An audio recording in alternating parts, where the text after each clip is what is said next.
अरे गोरी, सुना तुमने? तूफान आने वाला है। हमारा घर तो पत्थर और मजबूत लकड़ियों का है, हमें क्या डर। लेकिन वो कंगाल रानो चिड़िया, उसका क्या होगा? हाँ कालू, उसका पुराना घोंसला तो एक फूंक में उड़ जाएगा। मजा आएगा जब उसके बच्चे भीगेंगे। गर्मियों की छुट्टियां थी। रानो का पुराना घोंसला तिनका तिनका बिखर रहा था। रानो और टुन्नू चिड़ा परेशान बैठे थे। तभी रानो की बहन टुनी उड़ती हुई ढेर सारे फल और खिलौने लेकर आती है। टुनी मौसी आई, टुनी मौसी आई। हमारे लिए क्या लाई हो मौसी? मैं अपने प्यारे बच्चों के लिए मीठे आम और सुंदर खिलौने लाई हूँ। जब तक गर्मियों की छुट्टियाँ हैं, मैं यही रहूंगी। टुनी, तुम आ तो गई, लेकिन मीनू मौसी ने बताया है कि जल्द ही भयंकर बारिश और तूफान आने वाला है। हमारा घोंसला इतना कमजोर है कि बच्चों को कहाँ छुपाएंगे। मैं अपने बच्चों को कुछ नहीं होने दूंगी, चाहे मुझे कितनी भी मेहनत क्यों ना करनी पड़े। मैं नया और मजबूत घर बनाकर रहूंगी। टुनी चिड़िया बच्चों को घुमाने बगीचे में ले जाती है। वो उन्हें खाने के लिए अंगूर देती है। तभी झाड़ियों के पीछे से कालू, गोरी और उनका बेटा जग्गू आते हैं। मम्मी, मुझे भी वो अंगूर चाहिए। मुझे चिड़िया के बच्चों से छीन कर दो। ए टुनी, चल हट यहाँ से। ये अंगूर हमारे बेटे जग्गू के हैं। कालू कौवा, कुक्कू और गुड़िया के हाथ से खिलौने और अंगूर छीन लेता है। बच्चे रोने लगते हैं। शर्म नहीं आती तुम लोगों को?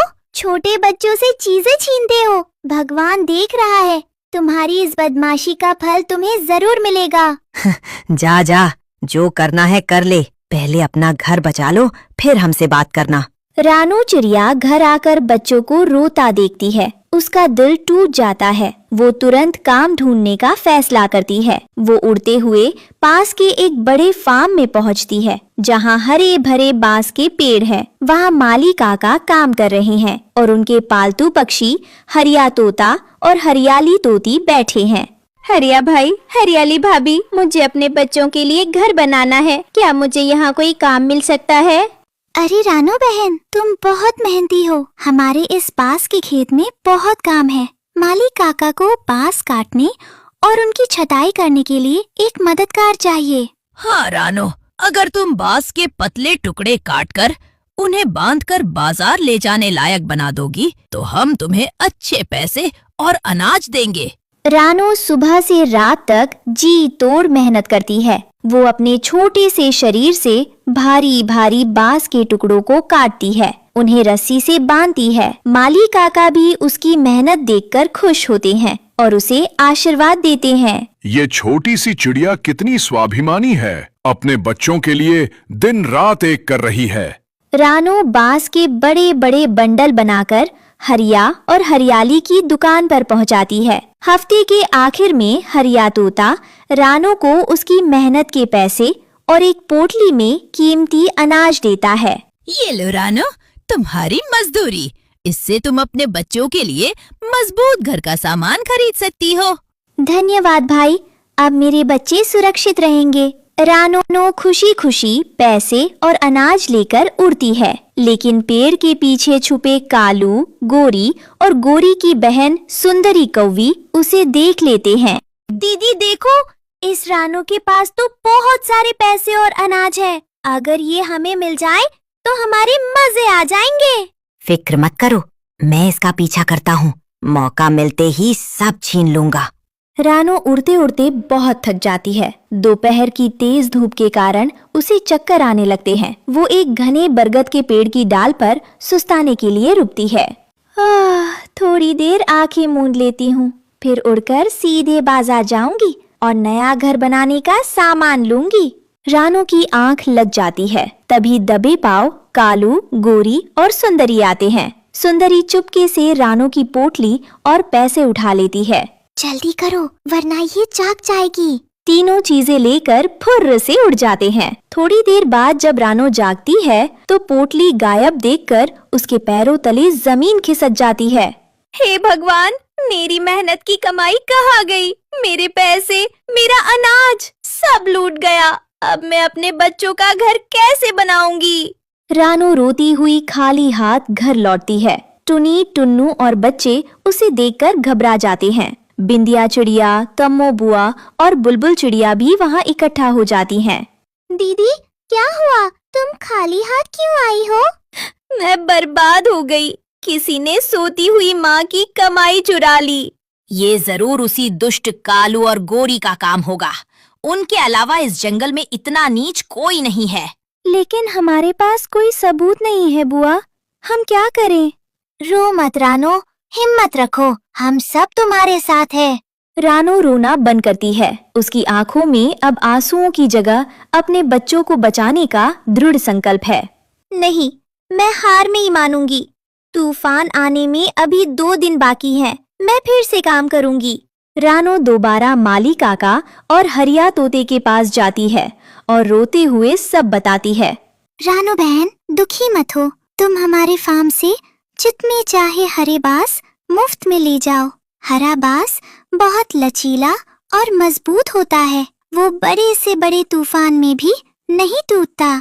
जाओ बेटी, इस हरे बांस से ऐसा अनोखा घर बनाओ जिसे कोई तूफान छू भी ना सके। रानो, टुन्नू चिड़ा, टुनी चिड़िया मिलकर दिन रात काम करते हैं। बंटी कबूतर और बबली कबूतरी भी उनकी मदद के लिए आ जाते हैं। सभी मिलकर हरे बांस की पतली पतली खपच्चियों को बुनकर एक बेहद खूबसूरत, वाटरप्रूफ और मजबूत झोपड़ी नुमा घर बनाते हैं। वाह रानो, ये हरे बांस का घर तो विज्ञान का चमत्कार है। ये लचीला भी है और मजबूत भी। अब तुम्हें कोई खतरा नहीं। दूसरी तरफ कालू और गोरी रानो के चुराए हुए पैसों से खूब सारा कीमती खाना खरीदकर खा रहे हैं और सुंदरी कौवी के साथ जश्न मना रहे हैं।